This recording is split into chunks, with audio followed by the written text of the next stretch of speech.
বন্ধুটা তো লাগাল পাওয়া গেল না বাড়িতে কোন আছে রাস্তাটা দেখে যাবো আমি। আসসালামু আলাইকুম বন্ধু, কেমন আছেন? নমস্কার নমস্কার বন্ধু নমস্কার। কি ব্যাপার বাড়িতে কিছু নেন? এই তো বাড়িতে মানে গরম করে তো ওই জন্য মানে বাড়িতে বসেছি আর কি। ভালো আছেন তো তোমরা? আমরা ভালো তো আছেন। আমার ঈদ নিমন্ত্রণ দিবে আইনেন। আচ্ছা আচ্ছা, তো বন্ধু তোমরা এখন আমার ভুলিয়া পাইনি।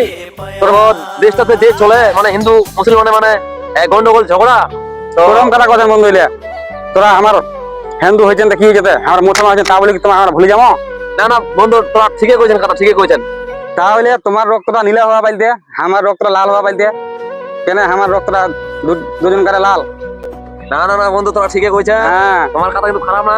না অবশ্যই যাবেন, হ্যাঁ যাবো যাবো যাবো অবশ্যই সকাল সকালে চলে যাবেন। হ্যাঁ যাবো আমরা যাবো, তোমরা চিন্তা করেন না, তোরা আমরা অবশ্যই যাবো তোমার বাড়ি মানে ঈদের দিন। তাহলে আমরা যাচ্ছেন থাকেন, হ্যাঁ ভালোভাবে থাকেন। চা খাই যাও, চা খাই যাও তোরা। আসুন কোনোদিন ফের। ও আচ্ছা আচ্ছা আচ্ছা আসসালামু আলাইকুম। আচ্ছা।